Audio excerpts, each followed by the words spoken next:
নমস্কাৰ ফ্ৰেণ্ড, আশা কৰোঁ ভালে আছে, কুশলে আছে। বৰ্তমান গোটেই ছাউথ এছিয়াত ৱাৰ লাইক চিটুৱেশ্যন হৈ আছে। ইণ্ডিয়া পাকিস্তানৰ কনফ্লিক্ট, বাংলাদেশৰ কোনোবাই কৈ আছে ইণ্ডিয়া নৰ্থ ইষ্ট কেপচাৰ কৰি ল'ব বুলি, ম্যানমাৰত চিভিল ৱাৰৰ চিটুৱেশ্যন, অপাৰেশ্যন সিন্দুৰ, অপাৰেশ্যন অভ্যাস, ৱেষ্ট বেংগলতো কমিউনেল ভায়লেঞ্চ হৈয়ে আছে। এনে পৰিস্থিতিত আমি চিভিলিয়ানসকলে কি কৰা প্ৰয়োজন, মক ড্ৰিল কি হয়, কিয় কৰোৱা হয়, ৱাৰ হ'বলৈ গৈ আছে নেকি, এনেধৰণৰ কথাবোৰ আজিৰ এই ভিডিঅ'ত আমি আলোচনা কৰিম। চ' ৱাচ টিল দ্য এণ্ড। পেহেলগামৰ সন্ত্ৰাসবাদী আক্ৰমণৰ পিছত ভাৰত চৰকাৰে পাকিস্তানৰ সৈতে ইণ্ডাছ ৱাটাৰ ট্ৰিটি, সকলো ধৰণৰ ডিপ্ল'মেটিক ৰিলেশ্যন, বিজনেছ চব ছাছপেণ্ড কৰিছে। ইয়াৰ উপৰিও যোৱা 7 মে তাৰিখে ৰাতি এৰাউণ্ড 1:44 বজাত ইণ্ডিয়ান এয়াৰফ'ৰ্চে অপাৰেশ্যন সিন্দুৰ কণ্ডাক্ট কৰাইছিল, য'ত ৰাফেল, সুখoi আদি হাইটেক এয়াৰক্ৰাফ্টৰ জৰিয়তে বেলেষ্টিক মিছাইলছ আৰু ৰাডাৰ গাইডেড মিছাইল লঞ্চ কৰি পাকিস্তানৰ 9টা সন্ত্ৰাসবাদী ঘাটি উৰাই দিছে, যাৰ ভিজুৱেলছসমূহ হয়তো আপুনি দেখা পাইছে। এই অপাৰেশ্যন সিন্দুৰ জৰিয়তে পাকিস্তান বেছড জৈশ এ মহম্মদ আৰু লস্কৰ-এ তাইবা এই দুটা টেৰৰ গ্ৰুপৰ মেইন ঘাটিসমূহ উৰাই দিয়া হৈছে। পাকিস্তানে ক্লেইম কৰি আছে যে 3টা ৰাফেল, এটা সুখoi 30 আৰু এটা MiG-29 বোলে তেওঁলোকে শ্বুট ডাউন কৰিছে, কিন্তু ইণ্ডিয়াৰ ফালৰ পৰা তেনেকুৱা একো কনফাৰ্মেশ্যন অহা নাই। কিন্তু ইণ্ডিয়ান এয়াৰফ'ৰ্চৰ অট'মেটিক ৰাডাৰে পাকিস্তানৰ এটা এয়াৰক্ৰাফ্ট কেৰিয়াৰ JF-17, যিটো চাইনিজ মেড হয়, মেড ইন চাইনা আছিলে, সেইটো শ্বুট ডাউন কৰিছে। কিন্তু এটা হাস্যকৰ কথা হ'ল যে পাকিস্তানে যি made in China radar system ব্যৱহাৰ কৰে, অপাৰেশ্যন সিন্দুৰৰ সময়ত সেই মেড ইন চাইনা ৰাডাৰ ছিষ্টেমে আমাৰ ইণ্ডিয়াৰ এয়াৰক্ৰাফ্টসমূহক ডিটেক্ট কৰিবলৈ ফেইল হৈ গৈছে।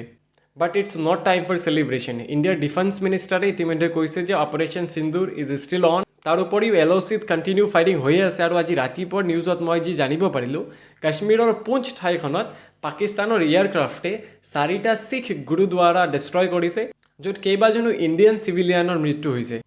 যিহেতু অপাৰেশ্যনটো ইতিমধ্যে কণ্ডাক্ট কৰোৱা হৈছে আৰু অফিচিয়েলি বিশেষ ডাটা এতিয়ালৈকে ৰিলিজ কৰা নাই, গতিকে ইয়াৰ ওপৰত ইয়াতকৈ বেছি ইনফৰ্মেশ্যন মই আপোনালোকক দিব নোৱাৰিম। কিন্তু ভাৰতত মক ড্ৰিলৰ কথা কৈ মাজনিশা যে পাকিস্তানত দিৱালী ষ্টাৰ্ট কৰি দিব, ভাৰতৰ কোনেও কিন্তু ভবা নাছিলে। আৰু পাকিস্তানক এনে মৰেল এডুকেশ্যন দিয়াৰ বহুত প্ৰয়োজন আছে। इन लोगों को अपने बाप से पंगा नहीं लेना था। যোৱাকালি গোটেই ভাৰতবৰ্ষৰ 244টা ডিষ্ট্ৰিক্টত চিভিল মক ড্ৰিল কৰোৱা হৈছিল। যেতিয়া কোনো এখন দেশত এনে উত্তপ্ত পৰিস্থিতিৰ সৃষ্টি হয়, চিভিলিয়ানে কি কি কৰা প্ৰয়োজন, কি কি কৰিব নালাগে, এই গোটেইখিনি এনে মক ড্ৰিলৰ জৰিয়তে চিভিলিয়ানক বুজোৱা হয়, শিকোৱা হয়। তাৰ উপৰিও ইমাৰ্জেঞ্চি ছিষ্টেমে কাম কৰি আছে নে নাই, সেইসমূহ এনেধৰণৰ মক ড্ৰিলৰ জৰিয়তে চেক কৰা হয়।